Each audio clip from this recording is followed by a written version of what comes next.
Hello and welcome दोस्तों to 5 minutes engineering. आज का वीडियो वाकई बड़ा कमाल का होने वाला है दोस्तों, क्योंकि आज के इस वीडियो में बड़ी कड़ी पूछताछ की जाने वाली है रिगार्डिंग जावास्क्रिप्ट वेरिएबल्स। और ये पूरी पूछताछ के दरमियान कई सारे जटिल प्रश्न जो है पूछे जाएंगे और उनके उत्तर इस वीडियो के माध्यम से मैं आप तक पहुंचाना चाहूंगा। और भैया उन प्रश्नों को जो है हम समझेंगे, सुलझाएंगे, उनके उत्तर तक पहुंचेंगे with the help of these few code lines जो आपके सामने मैंने पेश कर दी, जिसमें टू द पॉइंट एक्यूरेट उस बात को समझाने की कैपेबिलिटी है। और बाकी मेरी आसान भाषा के साथ ये सारा मामला आसान तरीके से आपके सामने तो मैं रखने ही वाला हूं। अगर ये सारा मामला आप तक इस वीडियो के माध्यम से पहुंच जाए, उन प्रश्नों के उत्तर अगर आपको समझ में आ जाए, तो इस वीडियो को जरूर लाइक कर दीजिएगा और अपने प्यारे से चैनल 5 मिनट्स इंजीनियरिंग को जरूर सब्सक्राइब भी करिएगा। तो चलिए प्रश्नों की जड़ी जो है शुरू करते हैं और उनके उत्तर आप तक पहुंचाते हैं। सबसे पहला प्रश्न, यार ये वेरिएबल क्या चीज होती है यार? What do we mean by variable? देखो जी, सारा खेला डेटा का है, ये तो आप एग्री करोगे। डेटा इज वेरी इंपॉर्टेंट, तो चाहे वो यूजर से लिया हो और डेटा आपके लेट से प्रोग्राम में ही डिफाइन किया हो, आपको उसे फर्दर इस्तेमाल करना हो, उसका फ्लो जानना हो, या फिर लेट से आपको उसे इंटरनली कंप्यूट या प्रोसेस या कंपेयर करना हो, ऐसी बहुत सारी चीजें जो है वो डेटा के साथ की जा सकती है। लेकिन मुद्दा तो वही है ना कि डेटा को रखोगे कहां?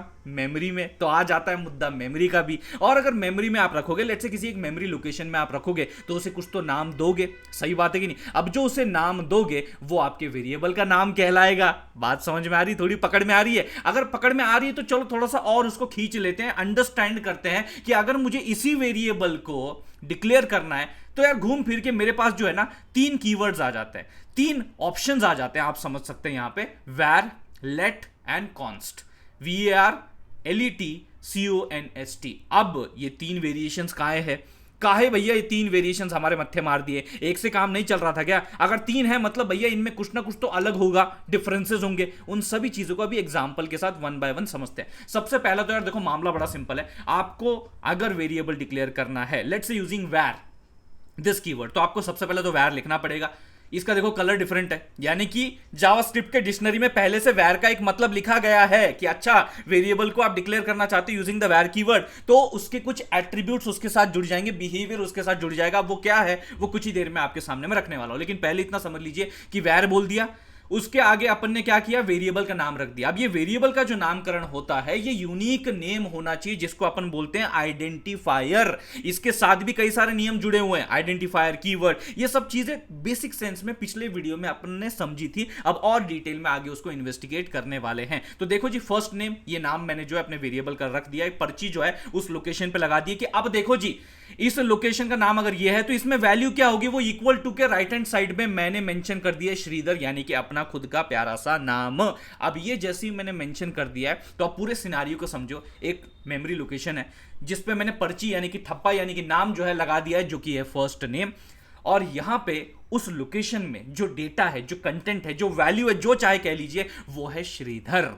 अब यही अगर मुझे एक्सेस करना होगा तो ऑब्वियसली बात है इस नाम का इस्तेमाल करना पड़ेगा मेरे को, जो मैंने अभी अभी यहां पे लिखा हुआ है फर्स्ट नेम। और कहां इस्तेमाल करेंगे, कैसे एक्सेस करेंगे? तो देखो अगली ही लाइन पे मैंने लाइन नंबर 2 पे console.log इस्तेमाल कर दिया है और उसके राउंड ब्रैकेट में वही सेम वेरिएबल नाम जो अभी डिक्लेयर किया था ऊपर वाली लाइन पे, फर्स्ट नेम यूज किया। यानी कि मैं एक्सेस करना चाहता हूं उस लोकेशन को और उसके अंदर का जो भी कंटेंट वैल्यू डेटा होगा वो सीधा सीधा मैं अपने कंसोल आउटपुट पे प्रदर्शित करना चाहता हूं। सिंपल एज दैट, और कोई बड़ी बात मैंने यहां पे की नहीं है। उसके बाद जो दूसरा अल्टरनेटिव है, जो दूसरा वैरायटी है, वो है लेट। इसमें भी सिंटैक्स तो सेम ही दिख रहा है। आपने वैर की जगह लेट लगा दिया, उसके आगे आपने एक तरीके से लेट से लास्ट नेम लगा दिया है। ये आपके वेरिएबल का नाम है, यूनिक होना चाहिए। इसके भी नियम, कानून, तौर तरीके आगे हम पढ़ेंगे, देखेंगे। उसमें वैल्यू रहने वाली है मानकर, और बाकी console.log सर जी सेम तो है, बस ये var और let, बस इतना सा फर्क है। बाकी सब तो सर सिंटैक्स सेम है। एक्चुअल डिफरेंस क्या है सर जी? कोर डिफरेंस क्या है? ये बड़ा जटिल प्रश्न है और इसका उत्तर भी उतना ही मजेदार है, जो कि मैं अभी आपको नीचे यहां पे देना चाहूंगा with the help of the game of scope. With the help of scope. अब यहां पे स्कोप को सिंपल भाषा में ऐसा समझ लीजिए, द किंगडम, साम्राज्य, है कि नहीं? अब यहां पे अगर आप देखेंगे ये फंक्शन और इफ वाला फंडा यूज किया, फॉर भी आता है, जिसमें कहीं ना ये साम्राज्य या जो स्कोप होता है ना, ये आपका ये curly brackets, opening and closing curly brackets के अंदर डिफाइंड होता है। Opening and closing curly brackets के अंदर डिफाइन होता है कि हाँ जी, ये जो रिस्पेक्टिव फंक्शन है, ये जो इफ है, जिसके बारे में आगे डिटेल में चर्चा गहन अपन करने वाले हैं, बट फिलहाल के लिए इतना समझ लो कि ये आपके फंक्शन का इतना साम्राज्य है, ये उसका स्कोप है। उसके अंदर इफ नाम का जो एक गांव है उसका इतना साम्राज्य है, उसका इतना स्कोप है। ये खेला जो है ना, ये सारा स्कोप का ही खेला है। क्योंकि अभी अगर देखो गौर से, फंक्शन साम्राज्य के अंदर ये जो इफ नाम का गांव है उसका अगर आप गौर से साम्राज्य देखोगे तो वो इतना है, और उस साम्राज्य के अंदर यहां पे मैंने एक वेरिएबल डिक्लेयर कर दिया यूजिंग द कीवर्ड वेर, और जिसमें वैल्यू है श्री और वेरिएबल का नाम है ए। इतना बात क्लियर है। अब क्या मैं इस रिस्पेक्टिव जो ब्लॉक ऑफ कर्ली ब्रैकेट्स है, स्ट्रिक्टली मैं बात कर रहा हूं कर्ली ब्रैकेट्स जो है, जो कि इफ का स्कोप डिफाइन कर रहे हैं, कि इसके बाहर में उसका इस्तेमाल कर सकता हूं? बिल्कुल आप कर सकते हो। देखो मैंने कंसोल डॉट लॉग लगा दिया है, उसके अंदर ए मैंने मेंशन कर दिया, यानी कि बिल्कुल मैं उसे एक्सेस कर सकता हूं विद इन द मेन साम्राज्य, विद इन द फंक्शंस को मैं रिस्पेक्टिवली अपने उस वेरिएबल को इस्तेमाल कर सकता हूं, एक्सेस कर सकता हूं, जिसे डिक्लेयर किया गया है with the help of var keyword. ये बिल्कुल मुमकिन है, ये बिल्कुल पॉसिबल है। लेकिन अगर मैं वेर की जगह लेट कर दूं तो सारा मामला बदल जाएगा, सारी कहानी बदल जाएगी। अगर मैं यहां पे वेर की जगह लेट यूज कर दूं तो फिर वो सिर्फ और सिर्फ रिस्ट्रिक्ट हो जाता है टू दैट ओनली गांव, not the whole kingdom, only that गांव। इफ का जो गांव है बस उसी रिस्पेक्टिव ब्लॉक के अंदर वो रिस्ट्रिक्ट हो जाता है। बात समझिए, एक होता है फंक्शन स्कोप, एक होता है सिर्फ और सिर्फ वो ब्लॉक जिसमें इमीडिएटली आपका वो ओपन हो रहा है कर्ली ब्रैकेट और क्लोज हो रहा है, बस उतना ही पार्ट है, उसी में आप सिर्फ इसका इस्तेमाल कर सकते हो, उसके बाहर नहीं। अब अगर आप गौर से देखेंगे तो यार इसके अंदर तो इसको डिक्लेयर कर दिया लेट कीवर्ड के थ्रू, लेकिन इस्तेमाल तो भैया उस ब्लॉक ऑफ ब्रैकेट के बाहर कर रहा हूं मैं, तो यहां पे पकड़े जाओगे, यहां पे गलती हो जाएगी। लेकिन हां, अगर आप एक काम करो, यहां से इसको जो है कट कर दो, और अगर आप इसको इसी ब्रैकेट में यूज करो तो देखो ए जो पहले थोड़ा सा है ना शर्मा सा गया था, ट्रांसपेरेंट हो गया था, ब्लर सा दिखाई दे रहा था, उसमें देखो कैसा एकदम से जीव आ गया, प्राण आ गया, जैसे ही मैंने console.log a को उसी सेम ब्रैकेट के अंदर एक्सेस करने की या यूज करने की कोशिश की। यह है सबसे इंपॉर्टेंट डिफरेंस जो कि आपको नोट डाउन करना है वेर और लेट के बीच में। तो यानी कि लेट जो है वो थोड़ा स्ट्रिक्ट वर्जन है, वो बोलता है सिर्फ और सिर्फ भैया जो भी आपका block of opening and closing bracket होगा जहां पे डिक्लेयर किया वहीं पे इस्तेमाल किया जा सकता है, उसके बाहर कहीं नहीं। लेकिन वेर बोलता है कि कोई नहीं जी, कर लो, मेरे को फंक्शन स्कोप के अंदर भी इस्तेमाल कर लो, उसके बाहर भी कर दो जहां पे मैंने डिक्लेयर किया गया है। ये बात आपको अंडरस्टैंड करनी, ये बात अपने को समझनी है। अब और भी बहुत सारी चीजें हैं कि यार देखो, जैसे कॉन्स्ट वाला फंडा आ जाता है, ये भी कहीं ना कहीं थोड़ा सा लेट से मिलता जुलता ये बिहेवियर, लेकिन इसमें एक बहुत अपनी अलग एट्रीब्यूट है, कैरेक्टरिस्टिक है, वो ये है कि भाई देखो कॉन्स्ट ले लिया आपने, इसके आगे लेट से नामकरण कर दिया, आईडी मेंशन कर दिया है, काफी वैलिड नाम भी है क्योंकि आईडी चेंज नहीं की जा सकती है। बिल्कुल यही बिहेवियर है आपके कॉन्स्ट का भी। ये बोलता है कि देखो, एक बार मेरा इस्तेमाल करके कोई अगर वेरिएबल आपने बना दिया तो it is as good as you are declaring a constant. आप उसकी वैल्यू बाद में चेंज नहीं कर सकते। जैसे कि अगर आप गौर से देखेंगे तो आईडी और इसकी वैल्यू मैंने क्या दे दिया है, 1 2 3 4 5 बराबर है।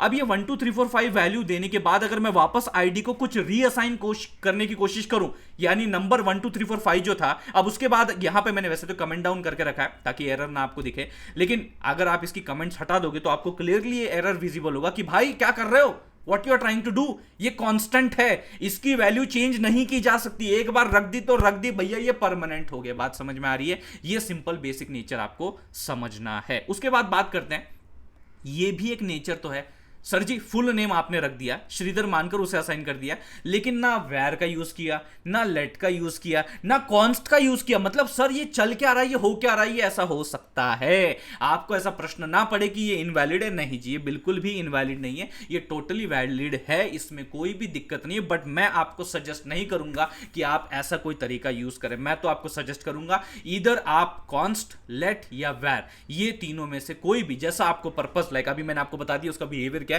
तो उस पर्पस के हिसाब से अगर उसका बिहेवियर मैच हो रहा होगा, कॉम्पेटिबल होगा, तो आप बिल्कुल आगे बढ़िए और तीनों का इस्तेमाल करिए। बट ऐसा जो है थोड़ा सा अवॉइड करिए इस्तेमाल इस तरीके से वेरिएबल को बनाने का। बाकी अगर आप गौर से देखेंगे तो जो भी रिस्पेक्टिव आइडेंटिफायर्स की बात कर रहा था, यानी कि जो वेरिएबल्स का नामकरण करने की बात मैं कर रहा था, उसमें कई सारे वेरिएशन हो सकते हैं। जैसे कि यार आपका जो रिस्पेक्टिवली नाम है वो लेटर्स से शुरू हो सकता है, कोई दिक्कत की बात नहीं है, अपर केस लोअर केस कोई दुविधा नहीं है, परेशानी नहीं है। साथ ही साथ वो अंडरस्कोर से भी शुरू हो सकता है, साथ ही साथ वो डॉलर के साथ भी उसका शुभारंभ हो सकता है, कोई दिक्कत नहीं, कोई परेशानी वाली बात यहां पर रहने नहीं वाली। बस एक बात याद रखनी है कि नंबर के साथ शुरुआत ना हो उसकी भाई, इतनी चीज आपको खबरदारी रखनी है कि नंबर के साथ उस नाम की कभी शुरुआत ना हो, और साथ ही साथ ऐसे कीवर्ड्स के साथ भी उस नाम को ना रखे जो कि ऑलरेडी आपके जावास्क्रिप्ट के डिक्शनरी में डिफाइंड है, जैसे इफ हो गया, फंक्शन हो गया, लेट हो गया, वैर हो गया। तो भैया समझ जाइए इनका पहले से मतलब तय है, तो जिनका पहले से मतलब तय है उनको as a variable name, identifier, unique name, जो भी कहना कह लीजिए,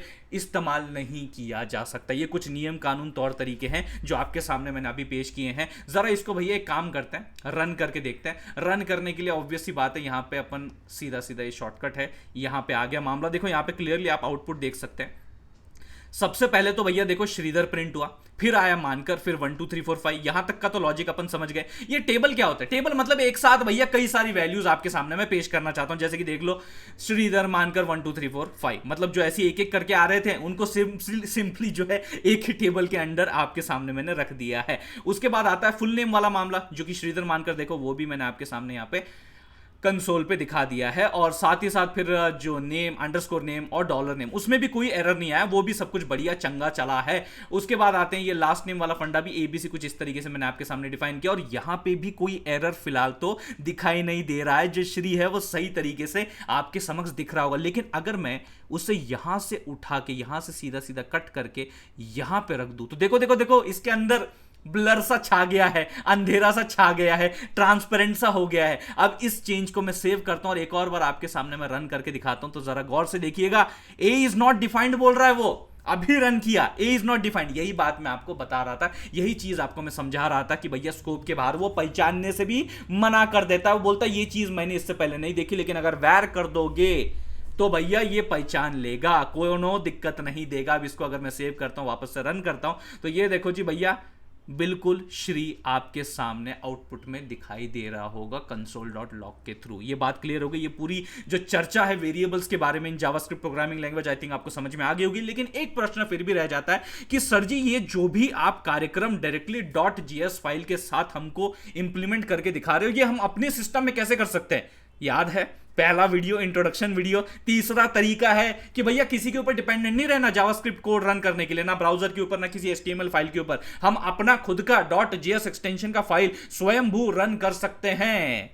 तो ये कैसे कर सकते हैं सर? ये हम अपने भी सिस्टम में कैसे कर सकते हैं? बस थोड़ा सा रुक जाइए, अगले वीडियो तक इस प्रश्न का डिटेल्ड आंसर मैं जो है आप तक पहुंचाने वाला हूं। बट हाल फिलहाल के लिए आई होप ये वेरिएबल्स का मामला आपको बड़े डिटेल में समझ में आ गया होगा। अगर आ गया होगा तो इस वीडियो को लाइक करिए और जरूर इस वीडियो को शेयर कीजिए अपने सारे दोस्तों के साथ। थैंक्स अ लॉट दोस्तों फॉर वॉचिंग दिस वीडियो।